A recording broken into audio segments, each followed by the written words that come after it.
అంటే ఇక్కడ ప్రవీణ్ గారు మీరు ఇందాక చెప్పారు ఆపర్చునిటీస్ చాలా ఉన్నాయని చెప్పారు, బట్ ఖాళీలు కూడా అట్ ద సేమ్ టైం ఎక్కువే అని చెప్తున్నారు. అంటే ప్రొఫెషనల్స్ లేక ఖాళీగా ఉన్నాయా, లేదంటే వాళ్ళకి సరైన శిక్షణ లేక కూడా చాలా మంది సరైన శిక్షణ లేక వాళ్ళని తీసుకోవట్లేదనే టాక్ కూడా వినిపిస్తోంది. ఏది కరెక్ట్ అండి? అదే I think the problem is expectations. I think companies లో once you want to apply for a job, fresh గా B.Tech అయిపోయిన తర్వాత if you come outside, they want experience. Yes. But if you are fresh, then you don't have experience. So how do you actually bridge the gap? Right? That is a big question.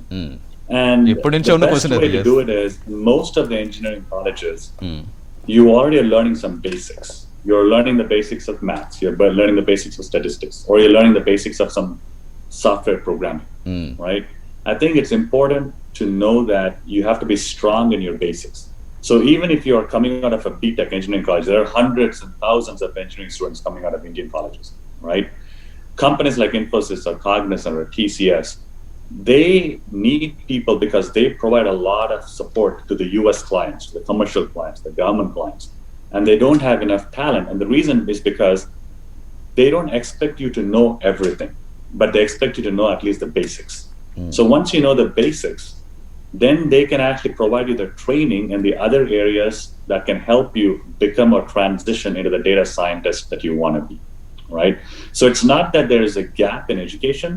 I think the education is staggered in different levels.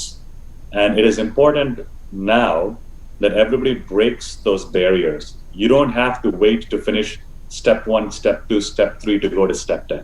You can actually do step 1, step 2, step 3 all together at the same time. The curriculum, the engineering curriculum, is the way it is. Now I'm glad it is changing and it's evolving, because in US market, what they're looking for is that you need to have multiple skills at the same time. You may not necessarily need to have the experience, but they want you to have the expertise, which means that you have to know something really well.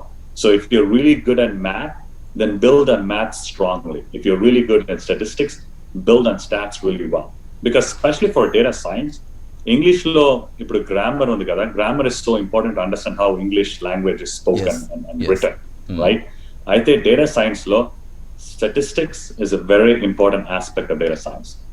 So like I said again, you can be an expert in a domain area, or you can be an expert in software programming like R or Python or Java, or you can be an expert in math and statistics. But irrespective of which expert you are, you can move from one expert level to the next level. And you don't have to wait to finish one after the other. So there's no gap. You just have to change the way people start studying and start preparing for these jobs in the market. అంటే ప్రవీణ్ గారు, అంటే ఇప్పుడు ఎప్పుడైతే technology పెరుగుతుందో అప్పుడు ప్రమాదాలు కూడా పొంచి ఉంటాయి. అంటే whatever it is, I mean cyber crimes కావచ్చు, హ్యాకింగ్ కావచ్చు, ట్యాపింగ్ కావచ్చు. సో వీటిని కూడా కంట్రోల్ చేయాలంటే మరి ఎలాంటి techniques use చేస్తారనుకోవచ్చు?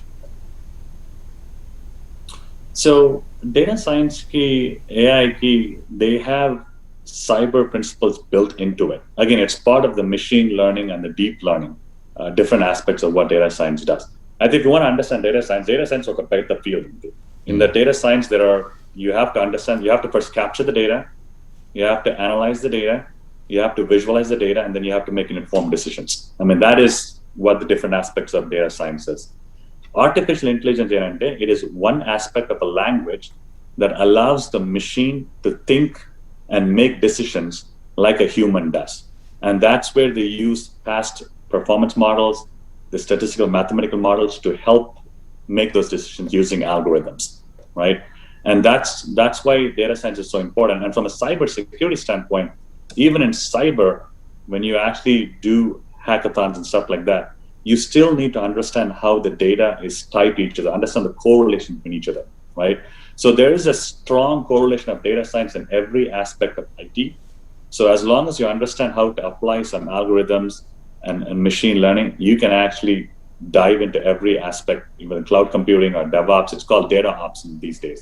It's called model ops. How do you actually do predictive modeling for cybersecurity? So data science is this underlying thread for all the various components of your today's 21st century IT world, because data is pretty much in every aspect of your IT ecosystem. అంటే మనం ప్రజెంట్గా మాట్లాడుకునేది అసలు ఉద్యోగాలు ఏమైపోతాయి, రాబోయే రోజుల్లో ఉద్యోగులు పనిచేస్తారా లేదా, ఇవన్నీ కనుక అప్డేట్ అయితే అనే టాపిక్ గురించి. కాబట్టి అంటే జనరల్గా ఎలా ఉండబోతున్నాడు ఒకవేళ ఏఐ కనుక పూర్తి స్థాయిలో వస్తే 2030 నాటికి కొన్ని కోట్ల ఉద్యోగాలు ఊడిపోతాయని ఒక టాక్ అయితే వస్తుంది కదా, అది నిజమేనా? No, it's not true. Because as much as AI automates the jobs, you still have to have people who know how to write the AI algorithms. So, like my friend here just mentioned, there is still a human intervention in no matter what you do. Because end of the day, like, so for example, if you look Netflix or if you look at Amazon, right, it actually, there you still need people who actually take time to understand the data, understand your patterns, right? When they come to your home for taking a survey, you still need people to come to your home, take a survey of, okay, who is there, how many children are there, and they take all this data and then they build their database and they make decisions like that, right? So from that perspective, the collection of data, the analyzing of data, being able to tell a story out of the domain area, all that you still need people to contribute and provide their inputs to the system. So AI automates jobs. It is not going to take away jobs. You still need people who can actually help build on those jobs and make AI better day and day. Right. అంటే జనరల్గా ఎందుకు అడిగానంటే ఇప్పుడు ప్రముఖ scientist Stephen hacking లాంటి వాళ్ళు కూడా ఏఐతో కనుక మనం జాగ్రత్తగా ఉండకపోతే అది ఫ్యూచర్లో మానవ జాతినే ఒక అంతరింప చేస్తుంది అనే వ్యాఖ్యలు అయితే చేస్తారు కదా, కామెంట్స్ చేస్తారు కదా. సో ఆ వార్నింగ్స్ ఎందుకు ఇచ్చినట్టు మరి? That's Hollywood. అయితే మూవీస్ లో అన్ని చెప్తారు కదా, రోబోట్ వస్తుంది, టేక్ ఓవర్ ద వరల్డ్. అయితే it's not true, because end of the day you still need a human brain to actually model and depict. People are starting to, US is actually trying to build missions to go to Mars. Like Elon Musk is trying to go to Mars, right? As much as they're using artificial intelligence and deep learning to build the algorithms to project the path for the spaceship to go to the planet, it is the human engineers who are actually designing the plan, who are still modeling the simulations, because you still have this 10s and 20 years of data you actually have to be able to take and make sense out of it to build a prediction from it, right? So it's not true that AI is going to take over the world. IQ చాలా ఎక్కువ ఉంటుంది కాబట్టి దాన్ని control చేయడం కష్టం అనేది కూడా ఒకటి వినిపిస్తూ ఉంటుంది కదా ప్రవీణ్ గారు.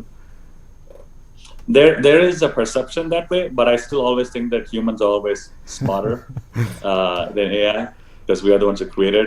I mean, AI at some point will take over and manage complex information much more faster than a human brain can do. But end of the day, human intervention is still very important, because as much as machine does everything, it doesn't understand the social touch. It doesn't understand the human emotions. So we are all social human beings. So at some point, you can teach a machine to make a decision, but you cannot teach a machine to make a decision based on a social emotion, right? I mean, there are technologies being developed for that, but we're still far away from it. So it is still important for all the young professionals, the college engineers, anybody who wants to get in this field to not be discouraged by it. AI is not going to take over the world. We're going to work with AI to make the world a better place.